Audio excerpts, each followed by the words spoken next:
Renegade thinkers. In the first quarter of 2020, the business world became divided between essential and non-essential businesses. Essential businesses like medical and healthcare, telecommunications, food and agriculture, you know, all of them, energy and law enforcement continued to operate on premise.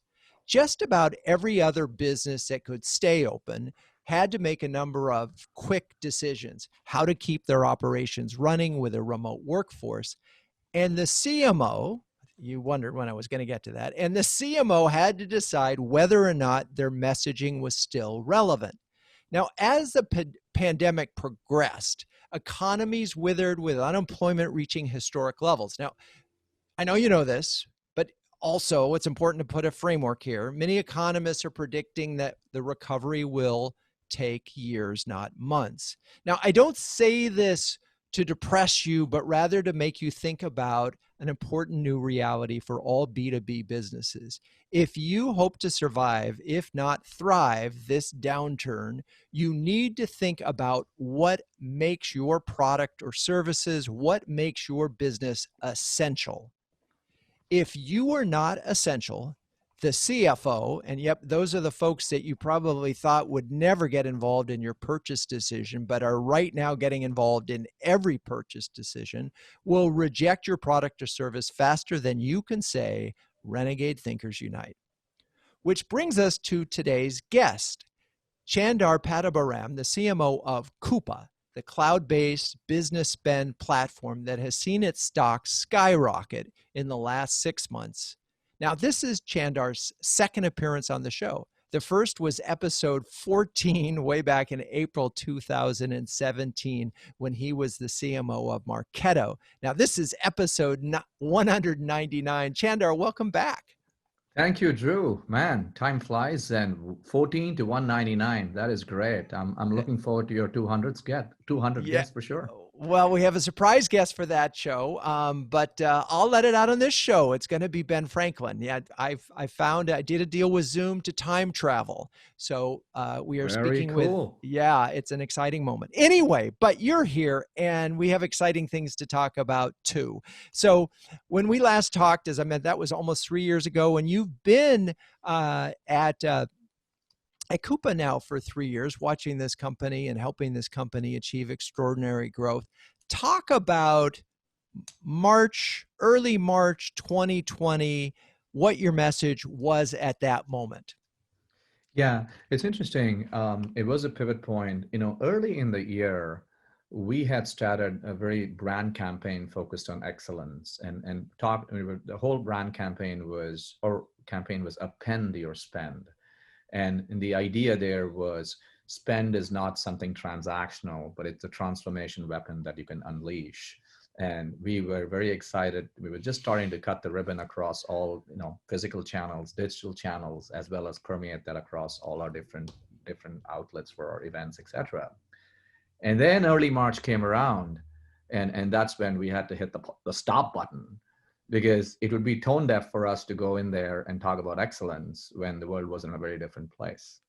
And to your point, there were some industries, like we talk about, some industries, as you talked about, whether it's telecom or whether it is industries, food and distribution, or in other like life sciences, they were doing great. But a lot of them were in that survive mode rather than thrive mode.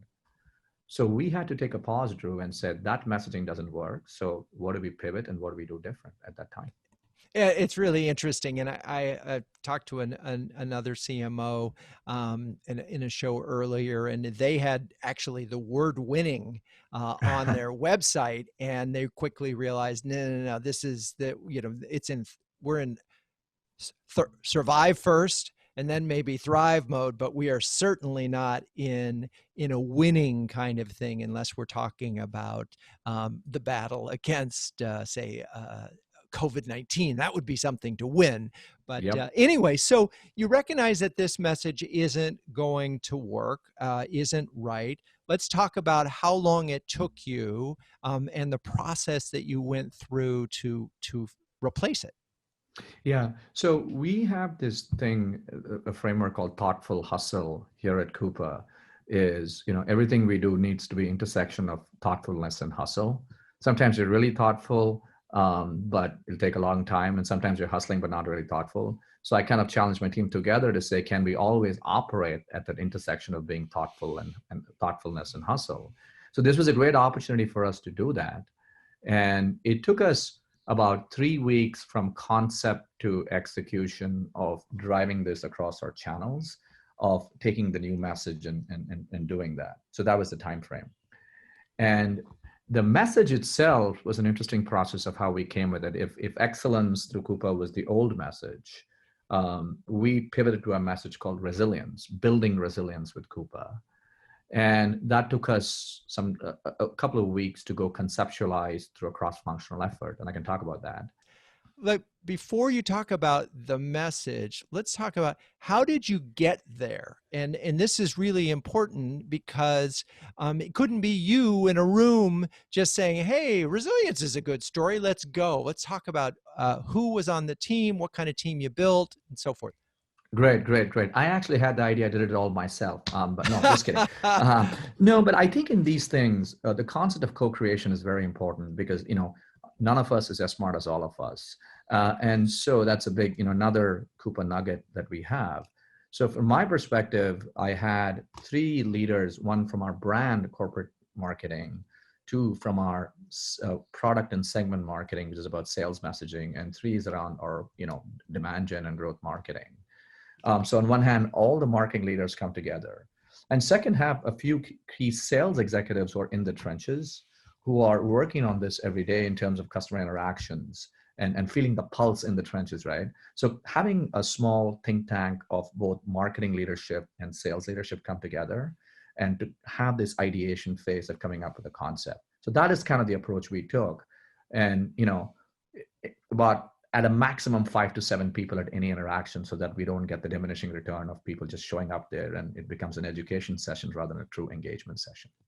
And what I like, what's a few things I just want to point out is, don't wait to bring sales in.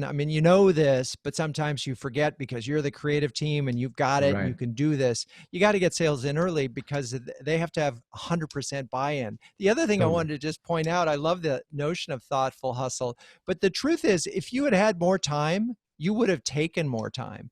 This was one of those where your fire drill forced you to shift the message. Now, having gotten there, I'm very curious, how did you sort of figure out whether or not it was going to resonate? Because you didn't want to just sort of say, boom, here it is. Yeah. No, it's a great question. So for us, first of all, resilience was the outcome, right? So the effort that went through it is just sitting and ideating and saying, okay, what are some of the themes that are topic du jour that's relevant today, that's not tone deaf, and that's aligned to our value proposition first, and then we can concept test it, and then we can release that to the market, right? So we kind of picked a few areas and we looked at it, and then we kept double clicking on each of those. And finally, we came up with a simple framework that aligns to our value proposition and this word called resilience, building resilience with Coupa. And the idea that we sourced it from was a 2009 McKinsey article. They had a really interesting article on the last downturn where they talked about resilience today is about excellence tomorrow. And they had actually studied about 2,000 companies that went through the last economic downturn and said a few of the companies that did something different turned out to be better at the outset of the downturn relative to the others. And what did they do differently? So we kind of took that idea and then we created our own framework that what does resilience mean in a Coupa business spend management context? It is about 3 things. It is about, first, visibility and control.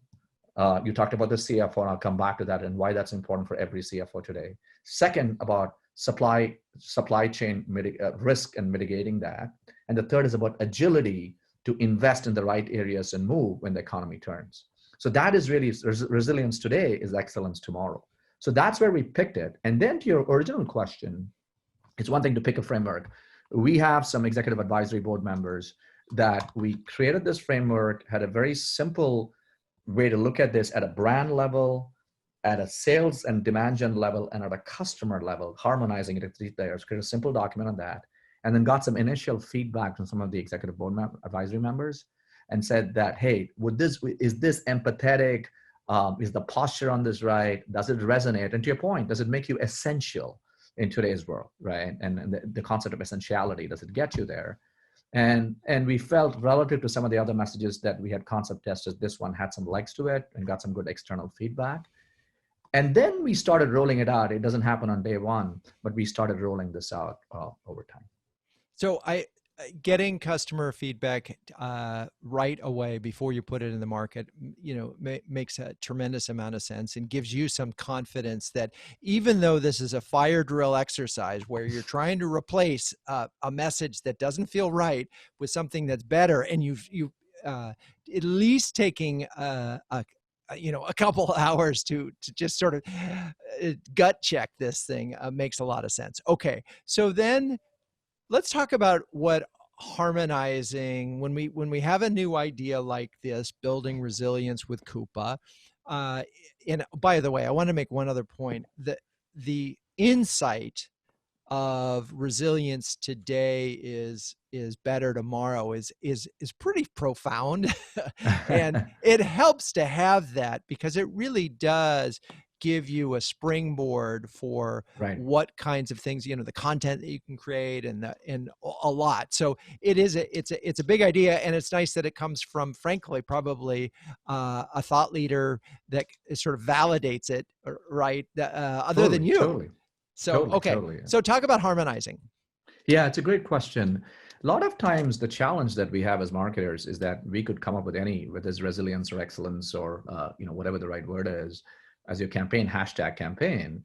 But then you have different trains running that are not connected. You could have your sales guys saying something, your demand gen is saying something else, your customer stories are talking about still the old ways of what you've told customer stories, while at a brand level you're giving this message.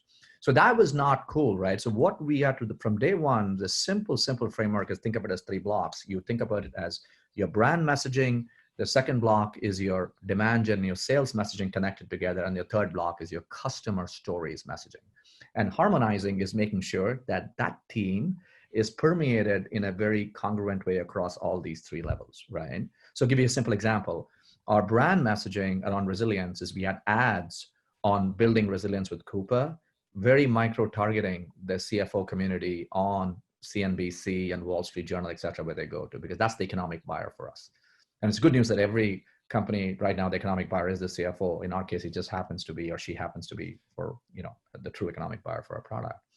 And under the sales messaging, we made sure that resilience as an idea and the essentiality of what resilience means is in our new sales messaging. Don't say change your sales messaging by 60%. Change it by 20, 15%, bookended with this messaging, so that you start and end with it. So this empathetic concern to what the customer is going through, and yet making yourself as an essential technology for today, right? And as just like an essential business, why you need it today. And by the way, there's a great framework on it by Geoffrey Moore called provocation selling. And we can talk about that later. So we kind of started using that concept testing, that framework on that. And then for demand gen, we just made sure that every campaign we did from a webinar had this theme of resilience. Example, we just did one with McKinsey and Harvard Business Review last week, 5,600 registrants for that. It broke the HBR record. But the whole theme was, what do resilient companies do differently? We did one 2 weeks ago with IKEA. How does IKEA source in these sourcing with resilience? So every thematically was around resilience, et cetera. And then at the customer level, we talked about brand, we talked about sales and demand gen, and then customer level, we launched this Road to Resilience series, where customers are coming and talking about how they are combating COVID in today's time, their resilience stories. So that's what harmonizing means. And we've been talking about, okay, we've got a message that we've pivoted to, we've harmonized it, you've already executed it in the market. And one of the things that most B2B companies had to do very quickly is go 100% digital, right? I'm sure you had events and so forth in your schedule that you had to cancel. What changes did you make to your media mix immediately? Yeah, it's a great question. So interesting perspective on that. So first of all, obviously all the physical event mixes, we went to digital, right? And that's, again, thoughtful hustle on that. And we decided there's no better time to double down on the economic buyer, the CFO, than today. So we shifted a lot of digital media dollars to go and build value awareness with the CFO. It's not brand awareness. They might know who you are, but value awareness, like what's the true value that it can bring to me right now? That's why I distinguish the term. So focusing on, like, for example, TV advertising and, CNBC. Had you been on television before? We have been on television before. Again, not broad television, but again, contextual brand building, which is with the CFO and CNBC. But then we took all these physical event dollars and said, where can I reallocate the dollars for the most effectiveness? And so one of that was, let's go double down through digital, not just TV alone, but also through digital outlets like the Wall Street Journal for the CFO, so that you can, again, increase value awareness across these different digital outlets. So that was one. Right. Go ahead, Drew. And so one of the things that you mentioned, I just want to put a punctuation point on it, was you started, it's not awareness of Coupa, it's a Coupa as value. And one of the things we've been talking a lot about with CMOs is, in this world of essential, is speed to value. How quickly, right? Great point. It's about speed to value. And so what that has done for a lot of companies that can speed to value now is that, boy, I better have a freemium product, right? Something that I can give. If I can give it away and I can create some value, that's one way to get to speed to value. And of course, another way is to be able to have customers say, yeah, we did this, and in a month we saw some kind of either improvement in efficiency or an increase in sort of revenue. It's one of the two, right? And so you were clearly in the value camp. Were you thinking speed to value at all? Yeah, so we were, and if you look at COUPA, the A in Coupa is about accelerated. So we have our acronym of what the COUPA is in terms of our own value proposition, and the A in Coupa is accelerated, which is the speed to value, right? But value is an interesting thing. You talked about revenue. Now, one interesting thing that I will use this opportunity to talk about, how do you describe your uniqueness and your value in today's world? One is about speed to value, but then what's the value itself, right? So if you think like a CFO, every one of us on this call today who is selling software, let's think like put ourselves in the mind of the CFO, right? Being John Malkovich, as I say, get in the brain of the CFO. And if you look at the CFO's Maslow's hierarchy today, what's on top is capital preservation and risk mitigation, right? Because that's really what I can control today, especially in industries that are in the survival mode, is how can I get capital and risk mitigation? And then how can I do that now? The speed to value. If you can get me there now. Right. Even below that is revenue, because revenue is always important, but I might not be able to control revenue today as much as I can control my costs and my risk mitigation through supply chain, et cetera, right? And then bottom of that chain is efficiency, productivity, and some of that soft stuff.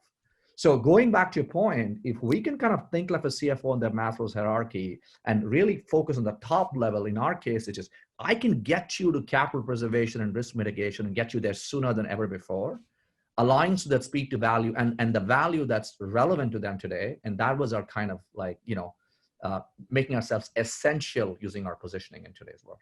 Right. Okay. So when did you know, at what point? So we went from March, so the new campaign is in market in April. It took some while to get the sales guys, everybody caught up. When did you know that that this was working? Well, it's a good question. And I think on all these messaging exercises are a continuous recalibration exercise, right? It's not like it's a one-time thing, you're done. But, we have metrics just like everybody else. We have top of the funnel, middle of the funnel, bottom of the funnel.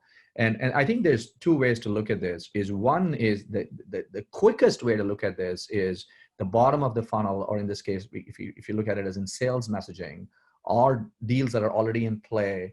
How do these things resonate with them? Do they feel that, yes, you can get me there faster, that resonates with me, et cetera? There's more instant gratification on that piece you can get. So you can kind of work bottom to top. Mm-hmm. And then in conjunction with that, we look at, okay, how are we getting in our lead volumes, decreasing or increasing? How's our ADRs? When they talk about this, being in the trenches with the ADRs as marketing, I say ADRs, account development reps. Right. Is this resonating with them? And really being in the trenches with them and saying what's working, what's not, is another kind of starting from the bottom and then working all the way up to in the middle with the ADRs and then to our website, et cetera. That's the way we looked at it. And so those are the kinds of numbers that you're looking at.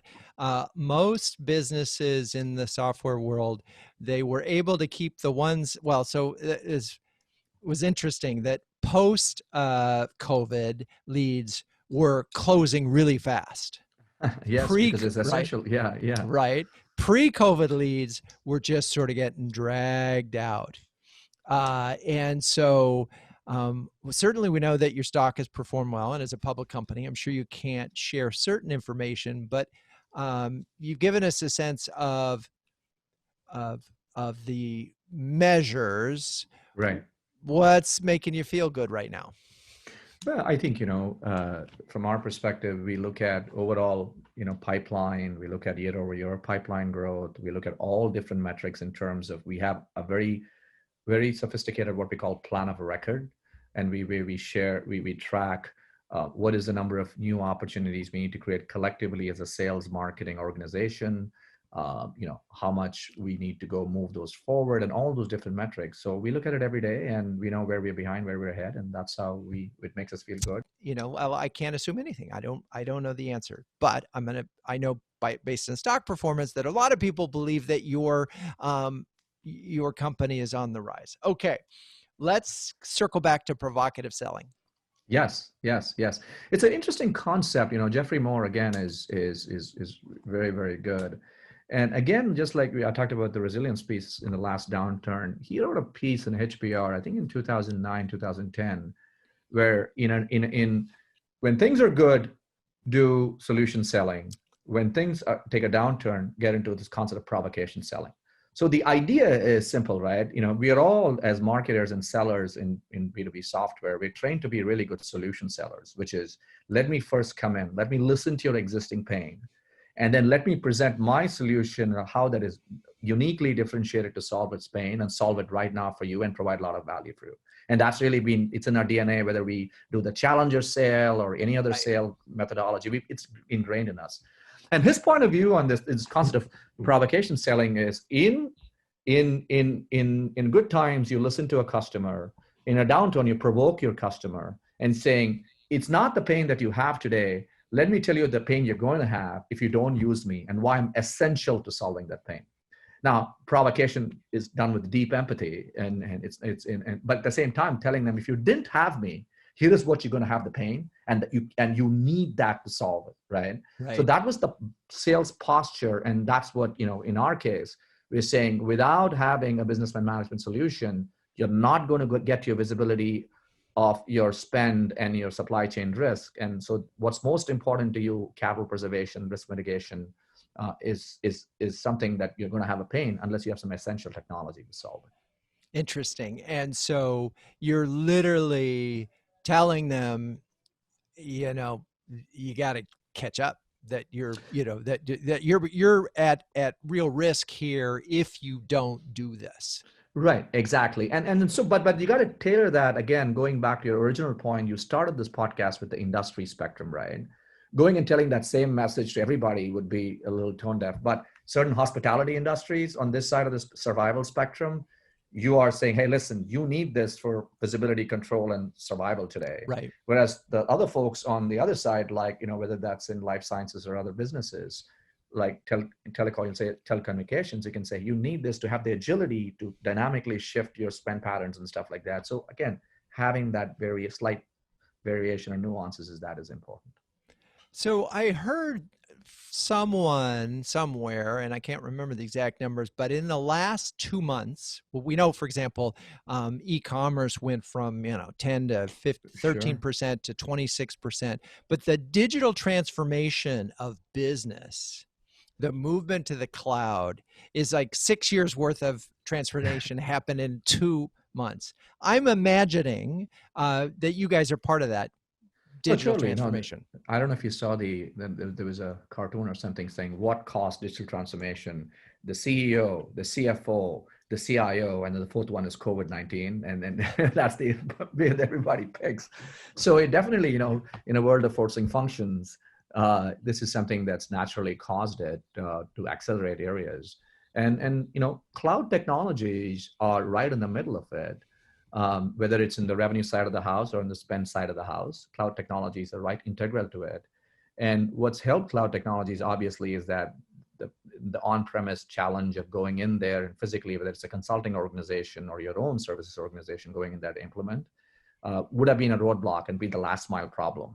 Whereas with cloud technologies, going back to your point of, I want it now, the agility, you have the natural ability to get these technologies implemented in an agile way than ever before. So I think the digital transformation is accelerated by the delivery model too today. Perfect. Okay, we're going to take a quick break and we'll be right back.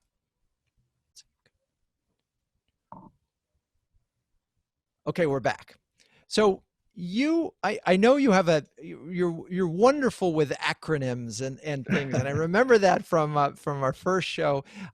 You have 4 Ps that you think will help other marketers and organizations think their way through the pandemic. Let's go through them one by one. First, list them all, and then we'll go through them one by one. The 4 Ps are. Okay, great. The old, Philip Kotler stuff. So in B2B, it's slightly different. And the way I looked at it with my organization is, how do we, going back to your point, the big P is how do you pivot, right? So that was your big P. What do you pivot in these times? And the way to pivot is the 4 Ps I talked about. It is one is in your, first in your positioning. Second is in your posture, both as a brand as well as a sales posture. 3 is your programs, and 4 is your people. And that's the way we looked at how we pivot. So let's start with the first one. Yeah. So positioning very quickly. First of all, we talked about, select a team and align to your team and make sure that the team is relevant for today. So I talked about resilience for us. We went from excellence to resilience. So that was around making sure that your positioning is aligned and harmonizing that across the 3 layers that I've talked about. The second one I said in your positioning is think like a CFO. What would a CFO care about today, and making sure that if you have the mindset of the CFO and you're aligning your messaging to that. So a great example of that is even if you're selling help desk software, in good times, you might be positioning that as revenue increase. But in these times, you might say there's a cost decrease component to it as much as a revenue increase. So one example of that. So and that's, right. And I have to interrupt on that one because it's so painful for so many of us who have been in selling things that will improve revenue, not save money. Right. And yes, totally. And the CFO is so often characterized as that no bird who says, yeah, prove it. Marketing is a waste of money. I don't want to spend that. I'd rather hire another salesperson, whatever that they aren't thinking about investments. And, I just wonder in this positioning, when we think like a CFO, there must be some enlightened CFOs out there that recognize that it's not just about saving money. Oh, totally. And in fact, I talk about Todd and our CFO, world-class CFO, as well as many others. They're not looking as savings as the end. They're looking at savings as the means to reinvest in the right growth areas of a business. And a lot of strategic CFOs think that way. Okay. But the starting point in today's thing is like, hey, capital preservation, risk mitigation is on top of my mind in industries that are challenged. And that was the point. So, right. And so we're really, it's on the survive part of the survive to thrive, and the enlightened CMO say, first we got to survive, so we're going to preserve capital. But the ones that say we preserve capital and we might be able to invest some, we're going to double down here. Okay, totally, so that's positioning. Posture is a word that I don't hear a lot, but talk about that. It's a great point. And the way I look at it is that there is brand posture in this time and sales posture, right? And I talked about sales posture going back to positioning yourself in your sales cycle as being essential technology to solve the problem. And this is where the example I gave earlier was around this provocation selling, where it's not necessarily saying that your solution is a problem for your existing pain, but you need my solution to solve an upcoming pain. It's essential. And if you don't have it, you're going to have a lot of pain in that. So that's kind of the sales posture I talked about, changing with the times. And then the brand posture, I look at the role of the CMO evolving the role of the chief authenticity officer in this time and doing everything with genuine empathy. But authenticity means different things to different people. But the simple practical example of that, Drew, is now is not the time to ask customers to talk about how great your product is. Right? This is not the time to do it and talking about ROI and TCO, but it's really talking about focusing on human stories and how are they combating COVID, their stories of resilience and how they're fighting, and showcase that to the community to inspire the rest of the community. That's the brand posture we have taken. And again, we launched this whole thing called Road to Resilience. And again, the concept of showcase them and their success as opposed to showcase your product today. Okay, so that's posture, and then programs. Yeah, we've talked about this earlier too. So one on programs is we talked about meeting your audience where they are at. And again, a lot of the shifts that's happened to digital and making sure that you're doubling down on the right digital programs. Some of you TV might be great. Some of you just digital advertising. Some of you could be third-party advertising like LinkedIn, et cetera. But again, meeting your customer where they are today is a little bit of the Captain Obvious point. The other point on programs that we should think about is this is a great time to go after the install base in a very thoughtful way, right? And if you, in high growth companies, typically a lot of people look at, I'm investing a lot more marketing dollars, 70, 80% of my marketing dollars going after acquisition marketing as opposed to life cycle marketing. And this is a time that companies can take a step back and recalibrate and saying, can I be more thoughtful about my install base in showcasing my value of additional products that I can go do, but be very, run it as place and be programmatic rather than trying to spray and pray and say, I got all these different products, right? So that would be, I would say, in programs. Yeah, and that's so interesting. There's another upside to that, which is if you figure out a way, you go to all your customers right now, you very quickly, there's a chance that somebody in the organization is thinking you're not essential.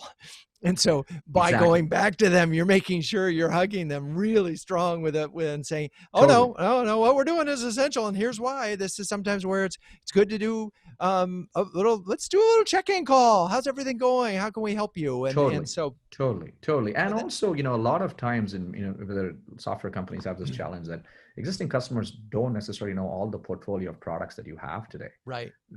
So if something can be essential plus to go solve something that's a pain today for them, it's a great time for you to very thoughtfully position that with your install base.